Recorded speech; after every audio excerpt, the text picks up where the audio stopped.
हमारे इस अनंत ब्रह्मांड में अरबों खरबों गैलेक्सीज मौजूद है। एक गैलेक्सी में खरबों ग्रह मौजूद होते हैं। हमारी अपनी मिल्की वे गैलेक्सी में वैज्ञानिकों की माने तो 100 खरब से ज़्यादा प्लैनेट्स मौजूद है, लेकिन कुछ प्लैनेट्स किसी अजूबे से कम नहीं होते। तो आइए जानते हैं 5 अनोखे ग्रहों के बारे में।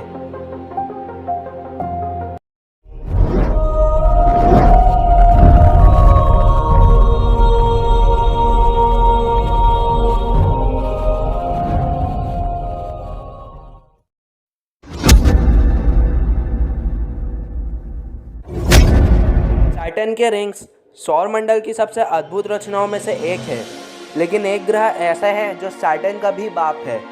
J1407b हमसे तकरीबन 433 लाइट ईयर दूर सेंटोरस कॉन्स्टेलेशन में लोकेटेड है। इस प्लैनेट की खास बात यह है कि इसको घेरती है सैटर्न की रिंग से 400 गुना ज़्यादा बड़ी रिंग्स। हम जब किसी दूर के स्टार को ऑब्जर्व करते हैं, अगर कोई एक्सोप्लैनेट उस स्टार के सामने से गुजरता है तो वो स्टार की चमक में थोड़ी सी गिरावट लाता है, और इसी मेथड से हमें पता चल जाता है कि वहाँ कोई प्लैनेट मौजूद है कि नहीं। एक छोटा प्लैनेट प्रकाश में कम गिरावट लाएगा, लेकिन एक बड़ा सा प्लैनेट प्रकाश में बहुत बड़ी गिरावट ला सकता है। लेकिन बात करें J1407b की, तो इसका अलग ही केस था। इस ग्रह ने अपने होस्ट सितारे से आने वाले प्रकाश को 56 दिनों तक ब्लॉक करके रखा था। इस बात से आप अंदाज़ा लगा चुके होंगे कि इस प्लैनेट के रिंग्स कितने बड़े हैं। एक जुपिटर जितना बड़ा प्लैनेट अपने तारे की 1% लाइट को ही ब्लॉक कर सकता है, लेकिन इस प्लैनेट का रिंग सिस्टम इतना बड़ा है कि इसने अपने तारे से पृथ्वी तक पहुंचने वाली लाइट का 95% ब्लॉक करके रखा था। खैर, इस रिंग सिस्टम का डायमीटर लगभग 9 करोड़ किलोमीटर या फिर 0.6 एस्ट्रोनॉमिकल यूनिट है। जहां आपको बताते चलूं कि एक एस्ट्रोनॉमिकल यूनिट सूर्य और पृथ्वी के बीच की दूरी को माना जाता है, जो कि लगभग 16 करोड़ किलोमीटर के इक्वल होता है।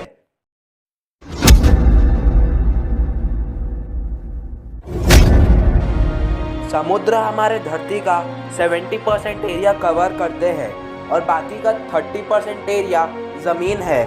लेकिन यूनिवर्स में एक ऐसा प्लैनेट भी मौजूद है जिस पर सिर्फ पानी ही पानी है, पानी के सिवाय और कुछ भी नहीं है।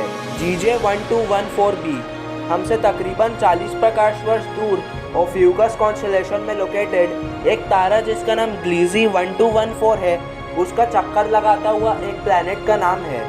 वैज्ञानिकों के हिसाब से इस प्लैनेट का एटमॉस्फेयर पूरा का पूरा वाष्प से बना हुआ है। ऐसा इसलिए है क्योंकि ये प्लैनेट अपने तारे का चक्कर बहुत करीब से लगाता है। J1214b और इसके स्टार के बीच का डिस्टेंस 20 लाख किलोमीटर है, जिसके कारण इसका सरफेस टेम्परेचर 230 डिग्री सेल्सियस से ज़्यादा हो सकता है।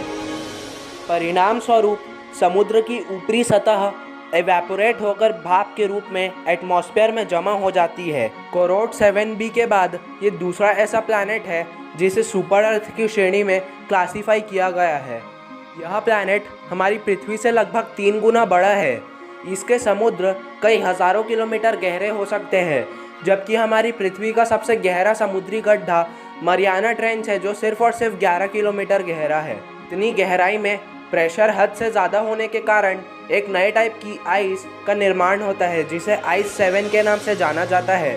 ये वो आइस नहीं है जो हम डेली लाइफ पे अपनी पृथ्वी पे देखते हैं।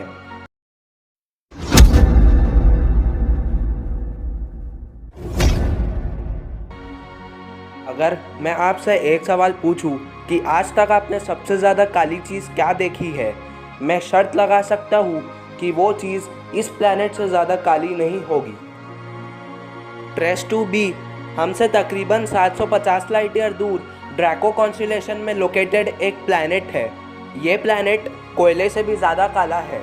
ऐसा इसलिए है क्योंकि इसके एटमॉस्फेयर में सोडियम, पोटेशियम और टाइटेनियम ऑक्साइड के बादल मौजूद है, जो इस प्लैनेट पर पड़ने वाली 99% लाइट को एब्जॉर्ब कर लेते हैं।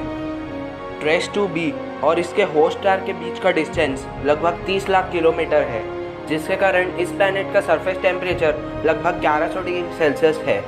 ये कितना गर्म है, आप इस बात का अंदाज़ा इसे से लगा सकते हैं कि ये एक हल्का सा रेड ग्लो एमिट करता है।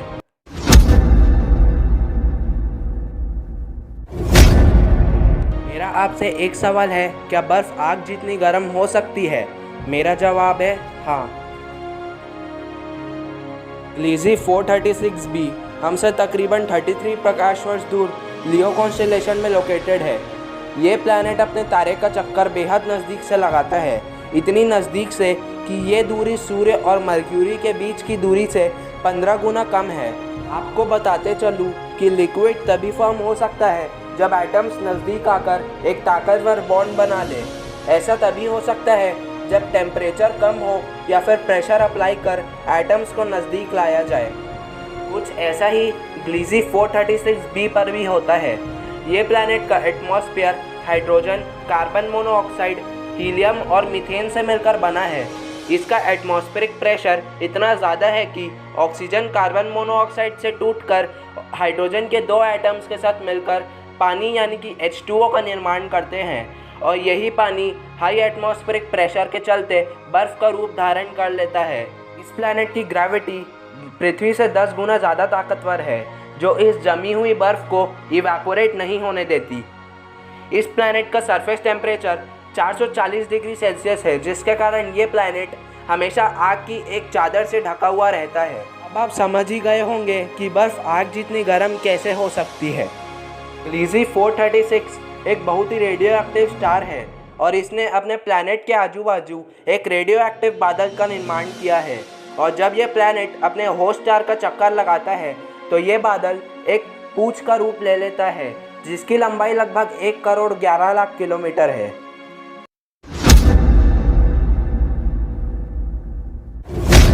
ये प्लैनेट औरतों के लिए किसी जन्नत से कम नहीं हो सकता।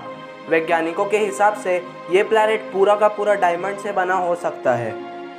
55 कैंक्री ई पृथ्वी से तकरीबन 40 प्रकाश वर्ष दूर कैंसर कॉन्स्टेलेशन में लोकेटेड है।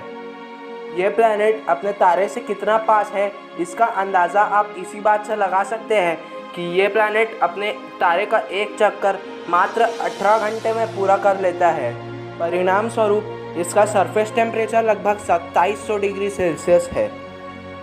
इस प्लैनेट का एटमॉस्फेयर मेनली कार्बन से बना है, और बहुत गर्म तापमान होने के कारण ये कार्बन रॉ डायमंड्स का रूप ले लेते हैं। ये प्लैनेट पृथ्वी से आकार में लगभग 2 गुना और वजन में लगभग 8 गुना भारी है। हेलो ब्यूटीफुल पीपल, अगर आपको मेरा ये वीडियो पसंद आए तो इसे लाइक एंड शेयर कीजिए एंड सब्सक्राइब कर दीजिए मेरे चैनल को। Till the next video, bye bye.